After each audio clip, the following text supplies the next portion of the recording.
എല്ലാവർക്കും നമസ്കാരം. ഞാൻ ഡോക്ടർ സീത. നമ്മുടെ സമൂഹത്തിൽ ഇപ്പോഴും ഒരു കൗൺസിലിങ്ങിന് പോവുകയോ അതല്ലെങ്കിൽ നമ്മളൊരു സൈക്കാട്രിസ്റ്റിന് അടുത്ത് പോവുകയോ അതല്ലെങ്കിൽ ആവശ്യമുണ്ടെങ്കിൽ മരുന്ന് കഴിക്കുകയോ ചെയ്യുന്നത് ഒരു ടാബു, അയ്യോ അതെന്തോ മോശപ്പെട്ട കാര്യം എന്ന ഒരു നിലയിലാണ് കാണുന്നത് ആളുകൾ. ഇനി അഥവാ കൗൺസിലിങ്ങിന് പോവുകയാണെങ്കിൽ എപ്പോഴാണ് പോകുന്നത്? തുടക്കത്തിലല്ല. എല്ലാം കഴിഞ്ഞ് ആകെ കുളമായി ഒരുപാട് പ്രശ്നങ്ങളിൽ വന്ന് നമുക്ക് മരുന്നൊന്നും കഴിക്കാണ്ട് വേറെ നിവൃത്തിയില്ല, അല്ലെങ്കിൽ ആകെ ഒരുപാട് ലേറ്റ് ആയ ശേഷമാണ് പലരും ഈ കൗൺസിലിംഗ് എന്ന് പറഞ്ഞ് പോണത്. അതിന് പകരം ആദ്യം തന്നെ നമ്മൾ പോവുകയാണെങ്കിൽ എന്ത് നന്നായിരുന്നേനെ അല്ലെ? അങ്ങനെ പലരും ചെയ്യാറില്ല. മൂന്നാമത്തെ കാര്യം നമ്മൾ മനസ്സിലാക്കേണ്ടത് എന്താണ്? ഈ മരുന്നുകൾ നമ്മൾ കഴിക്കുകയാണെങ്കിൽ, മോഡറേറ്റ് ആയിട്ടുള്ള ഒരു ഡിപ്രഷനൊക്കെ വരുമ്പോൾ തന്നെ മരുന്നുകൾ നമ്മൾ കഴിക്കുകയാണെങ്കിൽ, കൂടെ തെറാപ്പിയും കൂടി ചെയ്യുകയാണെങ്കിൽ ഒരുപാട് കാലമൊന്നും മരുന്ന് കഴിക്കേണ്ടി വരില്ല. കുറച്ച് നാൾ കഴിച്ചു കഴിയുമ്പോഴത്തേക്കും പതുക്കെ പതുക്കെ അത് കുറച്ച് കൊണ്ടുവരാൻ പറ്റും. എന്നാൽ സിവിയർ ഡിപ്രഷനിലേക്ക് കടക്കുകയോ അല്ലെങ്കിൽ ആ ഒരു സൂയിസൈഡൽ ടെൻഡൻസിയൊക്കെ വരികയോ അതിനൊക്കെ അറ്റംപ്റ്റ് ചെയ്യുകയോ അങ്ങനെയൊക്കെ ചെയ്യുന്ന ആ ഒരു സ്റ്റേജ് വരെയൊക്കെ എത്തിക്കഴിഞ്ഞാൽ ചിലപ്പോൾ കുറേ കാലം മരുന്ന് കഴിക്കേണ്ടി വരും. ഇനി പലരുടെയും ധാരണ സൈഡ് ഇഫക്ട്സ്, മരുന്നുകൾ സൈഡ് ഇഫക്ട്സ്, ഇത് മരുന്നുകൾ കഴിച്ചാൽ നമുക്ക് എന്തൊക്കെയൊക്കെ പ്രശ്നങ്ങൾ വരും, കൊളസ്ട്രോൾ കൂടും, അതല്ലെങ്കിൽ തടി കൂടും, അല്ലെങ്കിൽ തടി കുറയും, അല്ലെങ്കിൽ മുടി കൊഴിയും, അല്ലെങ്കിൽ മറ്റേത് വരും മറിച്ചത് വരും എന്ന് പലരും ചിന്തിക്കുമ്പോൾ എനിക്ക് എല്ലാവരും പറയാനുള്ളത്, നമ്മൾ ഇങ്ങനെ നീറി നമ്മൾ മാത്രമല്ല, ഈ അനുഭവിക്കുന്ന ആൾ മാത്രമല്ല, അവരുടെ വീട്ടുകാരും, അവർക്ക് മക്കളുണ്ടെങ്കിൽ മക്കളും, ഇനി അവർക്ക് ഭർത്താവുണ്ടെങ്കിൽ ഭർത്താവും, അല്ലെങ്കിൽ ഭാര്യ ഉണ്ടെങ്കിൽ ഭാര്യയും, എല്ലാവരും നീറി ഇങ്ങനെ വർഷങ്ങളോളം കഴിയുന്നതിലും എത്രയോ നല്ലതല്ലേ? എത്രയോ സൈഡ് ഇഫക്ട്സ് എന്ന് പറയുന്നത് കുറവല്ലേ നമ്മൾ കുറച്ചു കാലം മരുന്നും കഴിച്ച് ഒപ്പം തെറാപ്പിയും ചെയ്യുന്നത്? അല്ലേ? എന്താണ് നല്ലത്? നമ്മൾ ഭാവിയിൽ എന്തെങ്കിലുമൊക്കെ സൈഡ് ഇഫക്ട്സ് വരുമെന്ന് പേടിച്ച് ഇപ്പോഴത്തെ ഈ ഒരു ജീവിതം എന്ന് പറയുന്നത് നരക തുല്യമാക്കേണ്ട വല്ല ആവശ്യമുണ്ടോ? നമുക്ക് മാത്രമല്ല, നമ്മുടെ ഏറ്റവും വേണ്ടപ്പെട്ടവർക്കും അതിൻ്റെ ആവശ്യമുണ്ടോ? അല്ലേ? അപ്പോൾ എനിക്ക് പറയുവാനുള്ളത് എന്താണ്?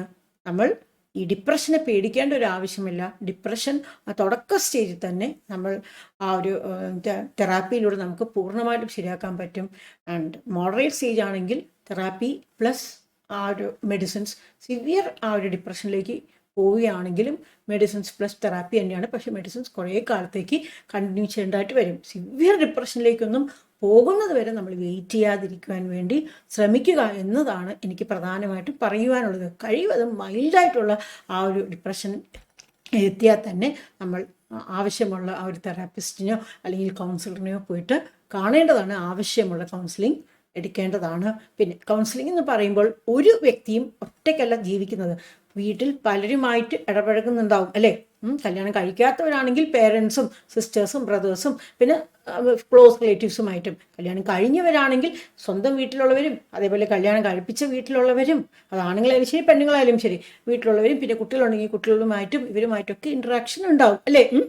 അപ്പോൾ ഇങ്ങനെയൊക്കെ ഒരു ഇൻട്രാക്ഷൻ ഉള്ള ആ ഒരു സൊസൈറ്റിയിലാണ് നമ്മൾ താമസിക്കുന്നത്. അല്ലാണ്ട് ഒരു വ്യക്തിക്കും ഒറ്റയ്ക്ക് സമൂഹത്തിൽ താമസിക്കാൻ പറ്റില്ല അല്ലേ? അല്ലെങ്കിൽ നമ്മൾ ഗുഹയിൽ എവിടെയെങ്കിലും പോയി സന്യസിക്കാൻ ഇരിക്കണം. അപ്പോൾ അങ്ങനെ വരുമ്പോൾ ഈ ഡിപ്രഷൻ്റെ ട്രീറ്റ്മെൻറ്റിൽ ആക്റ്റീവായിട്ട് ബാക്കിയുള്ള ഫാമിലി മെമ്പേഴ്സും കൂടി ഇൻവോൾവ് ആയാൽ പെട്ടെന്ന് തന്നെ ഈ ഡിപ്രഷനിൽ ആ ഒരു കുഴിയിലേക്ക് ആണ്ടുപോയ വ്യക്തിനെ നമുക്ക് പിടിച്ച് പൊക്കിക്കൊണ്ടുവന്ന് അവരെ ഉന്തിത്തള്ളി ട്രാക്കിലേക്ക് കൊണ്ടുവരാൻ പറ്റും.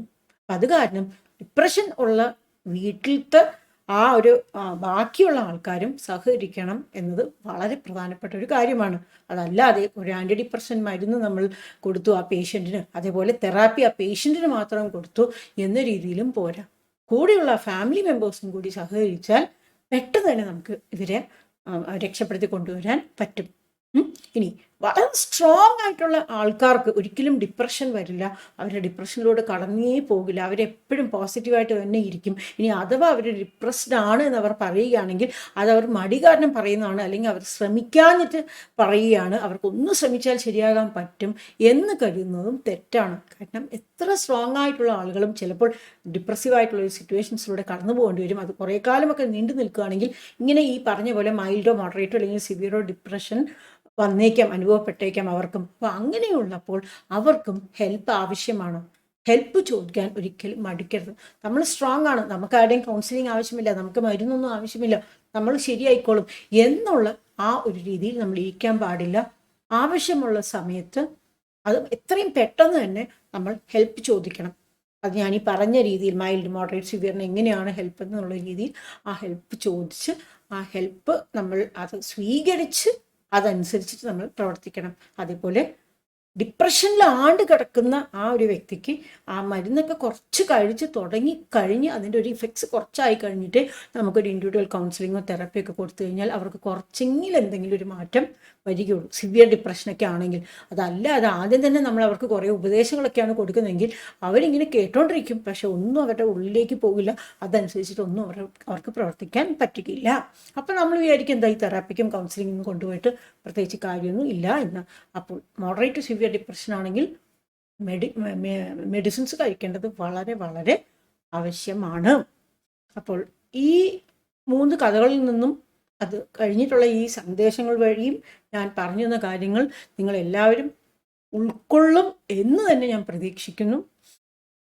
അത് പലരും ഉൾക്കൊള്ളാത്തത് കൊണ്ടാണ് നമ്മുടെ സമൂഹത്തിൽ പലരും ഡിപ്രസ്ഡ് ആയിട്ട് ഇരിക്കുന്നത്. അത് സ്ത്രീകൾക്കും വരാം ഡിപ്രഷൻ, പുരുഷന്മാർക്കും വരാം, ചെറിയ പിള്ളേർക്കും വരാം, പ്രായമായവർക്കും വരാം.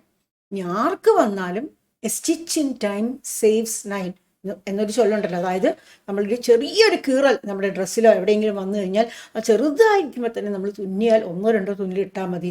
പക്ഷേ നമ്മളത് അവഗണിച്ച് പോയാൽ പിന്നെ അത് അങ്ങനെ ഇങ്ങനെയൊക്കെ ആയിട്ട് എങ്ങനെയെങ്കിലും സിക്സാക്കായിട്ട് കീറിപ്പോയി കഴിഞ്ഞാൽ പിന്നീട് നമുക്ക് 1-2 ഒരുപാട് സ്റ്റിച്ച് തുന്നേണ്ടി വരും. അതും നമുക്ക് തുന്നി ആ പഴയ പോലെ ആക്കാൻ കുറച്ച് ബുദ്ധിമുട്ടായിട്ട് വരും. റൈറ്റ്? അപ്പോൾ ഇത്രയുമാണ് എനിക്ക് ഈ ഒരു കാര്യത്തെക്കുറിച്ച് പറയാനുള്ളത്.